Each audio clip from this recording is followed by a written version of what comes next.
Okay, let's discuss this one, two, three small topics are left. G factor, that is Land's factor. In this, I want to discuss some G parallel and G perpendicular. There are two terms in ESR, G parallel and G perpendicular. Now, this G is similar to your chemical shift in NMR as you study your chemical shift. So, it is again a type of chemical shift in this ESR, which is depending upon the electron density. Okay, so this G parallel basically denotes the G value which is along the Z axis, that is parallel to the external magnetic field. Okay,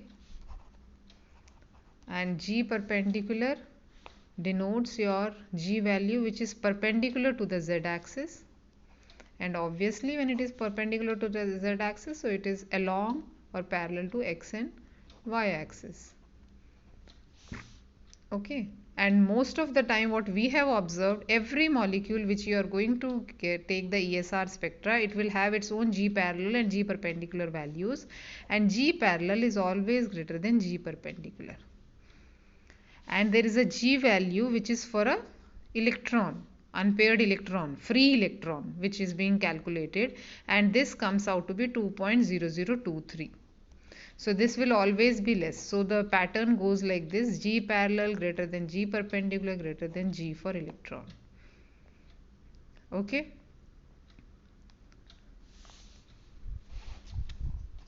Now let's discuss where this G parallel and G perpendicular, like how they are going to vary. In some complexes that is G parallel greater than G perpendicular, in some it is G perpendicular greater than G parallel when we talk about the distortions. A regular octahedral complex will have G parallel greater than G perpendicular. Now when we talk about distortions, this G parallel and perpendicular changes. Suppose you have, after Jahn-Teller distortion, you remember it is Z out complexes it used to form, the way we have discussed just now on copper complex in the previous video, and Z in complexes, right? We used to divide them into two parts. So let's see their energy level splitting of the electrons, and then we will write it. So for Z out complexes, it was always like dxz, dyz, then dxy, dz square, and then dx square minus y square, right?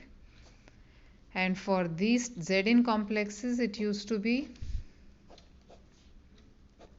dxy, dxz, dyz, dx square minus y square, and dz square, right? So we have G parallel greater than G perpendicular and G perpendicular greater than G parallel. Okay, in this case, when we have Z out complexes, we observe that G parallel is greater than G perpendicular. Okay, why it is happening? Because more electrons are there in Z direction, right? These are Z out complex. So when more electrons are there in Z direction, so obviously the Z factor, which is the G parallel, it is going to contribute more. Here the more electron density is less along the Z axis. So obviously this is going to contribute less, and G perpendicular is going to be greater than G parallel.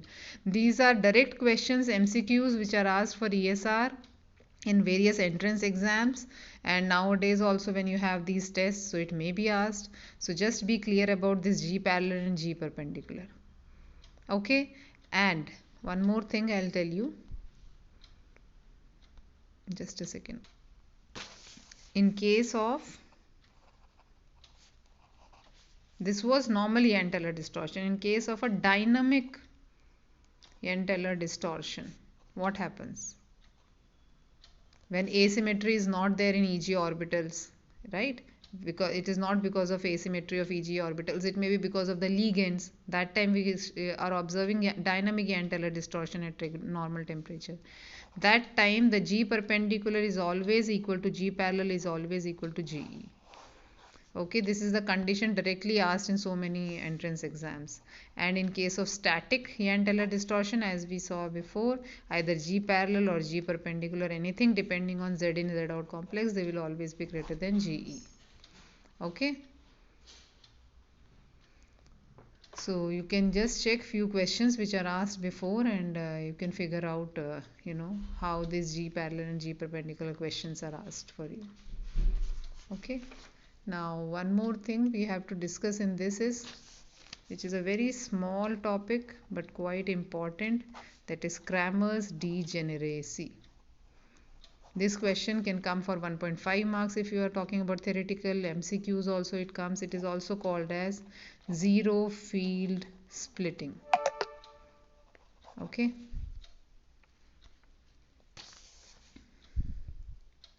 So what it is basically, that is in the absence of external magnetic field by the internal interaction, there is again splitting is always there. Minimum splitting is always there even though there is no external magnetic field.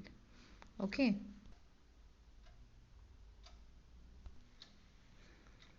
Okay, Cramer's degeneracy or zero field splitting. This is a slight, difference in these cases. Whenever you are talking about, one electron system, although they are finally, what I have told you, this is the, splitting. Basically, we will always have a splitting of energy levels, even though we are not applying an external magnetic field. Like you are talking about Siemens splitting and all those. Still, in presence of electric field, there is a splitting. But if the splitting is happening only for one electron, okay, then it is called as Cramer's degeneracy. Otherwise it is called as zero field splitting. So you have to remove the degeneracy in the absence of external magnetic field. Still there is an internal interaction, and whenever we have, what practically we have observed, even number of electrons are there which are unpaired, even number of unpaired electrons are there, we get zero field splitting. And whenever there are odd number of electrons, then it is called as Cramer's degeneracy. Okay, these are two different words, they are used. Now suppose I have chromium, okay, and I have to calculate for this. So I for this is 3 by 2. 3 by 2 means there may be 3 unpaired electrons. Okay, so for those 3 electrons, if I see, I'll have 3 by 2, that means I'll have a lower energy level also, that is the level of plus minus 1 by 2, where the electron is arranged like this, right? So the splitting is like this, what we can expect, plus minus 1 by 2, plus minus 3 by 2. Okay, this is one signal. And further, in presence of a magnetic field, obviously there will be further splitting, that is minus half, minus 3 by 2, plus half, plus 3 by 2. So obviously 1, 2 and 3, there will be 3 signals. So in this case there are 3 signals, here there is one signal, that is delta ms is plus minus 1 and plus minus 2, and here it is plus minus 1, only one is allowed. Okay, so in case you have applied the magnetic field, the splitting will further be there. In absence of magnetic field, still the signal is there and the splitting is there. This is basically your zero field splitting. But how the question can be asked is, like in chromium 3 plus, you have to tell what is zero field splitting, that is in absence, and what is in presence of Cramer's degeneracy, how many signals you are getting when you are applying the magnetic field. Okay, they can be asked like in a very complete question can be like this. Suppose I'll ask you one more question, I'll show you, just a second.